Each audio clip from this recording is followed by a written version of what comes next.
नमस्कार, मैं विश्वास बारिश फिर से एक बार सीएमजी न्यूज के अंदर स्वागत है। आइए सीधा चलते हैं फटाफट खबरों की ओर। गुजरात में पिछले 24 घंटे में कोरोना वायरस के 361 नए मामले सामने आए हैं, जिसमें कुल मामले बढ़कर 14,829 हो गए। वहीं 27 और मरीजों की मौत होने से मृतक संख्या बढ़कर 915 हो गई है। हॉस्पिटल से कुल 503 व्यक्तियों की छुट्टी दी गई है, जिससे ठीक हुए मरीजों की संख्या बढ़कर 7,137 हो गई है। तापी जिले के सोनगढ़ व्यारा हाईवे पर एचपी पेट्रोल पंप के सामने कल बाइक सवार दो जवान लड़कों को एक कार ने उड़ा दिया। सीएमजी न्यूज के डायरेक्टर विश्वास बारिश ने घटनास्थल पर पहुंचकर दोनों युवाओं को गंभीर चोट लगने के कारण दोनों लड़कों को एम्बुलेंस की व्यवस्था करवा के तात्कालिक जनक हॉस्पिटल में पहुंचाए। दोनों लड़के व्यारा की चिखली गाँव के हैं और दोनों में से एक लड़के की हालत बहुत ही नाजुक बताई जा रही है।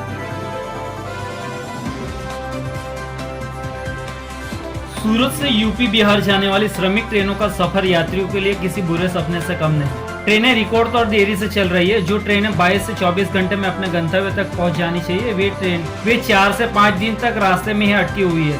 सूरत से मुजफ्फरपुर गई ट्रेन 75 घंटे में, जबकि छपरा की ट्रेन 90 घंटे में पहुंची। गर्मी से बेहाल यात्री को इस लंबे सफर में न ठीक से खाना मिल पा रहा है, न पीने का पानी। साउथ गुजरात नर्मद यूनिवर्सिटी समेत प्रदेश की सभी विश्वविद्यालयों में शिक्षा विभाग द्वारा जारी किए गए दिशा निर्देश के तहत 25 जून से परीक्षा ली जाएगी।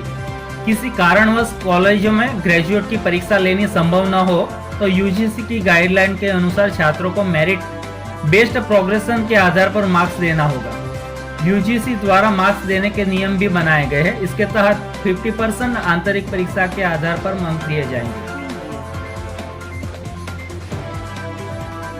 सूरत पुना गांव की 3 महीने से गुम 15 वर्षीय युवती को पुलिस ने ढूंढ निकाला है। इस 15 वर्षीय नाबालिग युवती परिवार वाले ध्यान न देने के कारण मुंबई के दहिसर गई थी। वहां से फिर भरूच पहुंची थी, जहां पिछले 2.5 महीने में उसे बंधक बनाकर करीबन 25 से ज्यादा लोगों ने युवती पर बलात्कार किया।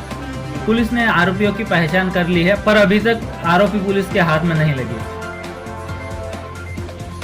लॉकडाउन के कारण देश भर के प्रवासी मजदूरों का अपने घरों की ओर लौटना जारी है।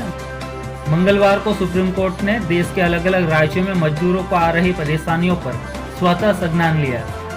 सुप्रीम कोर्ट ने कहा, इस मामले में राज्य और केंद्र सरकार से गलतियां हुई है।